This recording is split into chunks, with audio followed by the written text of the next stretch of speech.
In this Paracourse lesson, we're going to study using fields in Grasshopper, and you can see that I can change the charge. So it's going to be negative or positive. We're going to explain that in the course lesson, and I can also change the location. This will be the point charge.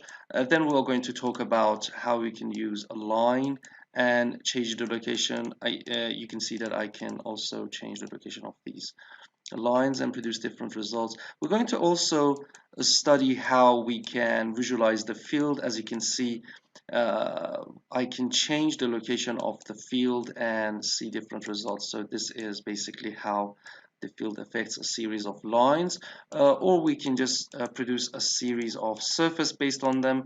So now if I turn this off, you can see that I can produce different strips based on this field, and basically these lines are going to produce surfaces.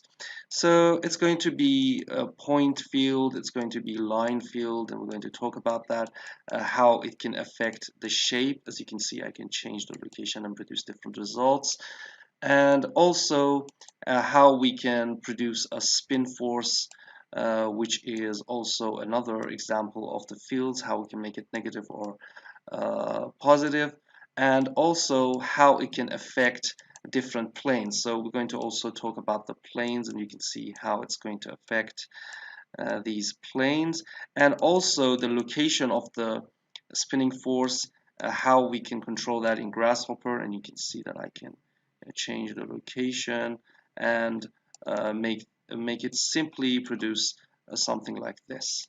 And at the end, we're also going to talk about a vector field, which is similar to line, and how it's going to affect the strips, as you can see here, or we can just simply have those lines and see how they change based on different sections. So you can see this is going to be always one section, and at the end we're going to combine these fields to produce different results. So you can see that I can combine all of these fields, and if I change the section, it's going to, let me just delete the vector field so you can see the results, and then I'm going to produce different sections so you can see the results here.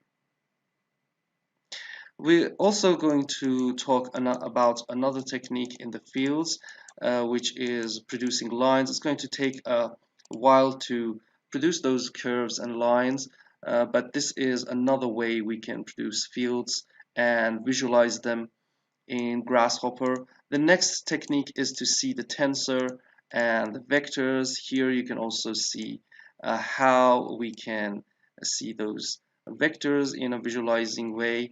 And also there is another technique which we can produce something like a visualization of color. And as you can see, I'm just visualizing those points. So it's going to show you how it's going to affect the field in the space. So this tutorial will be good basics about fields, and in the future we're going to also add more tutorials about them and maybe show you how you can use them in architecture or design.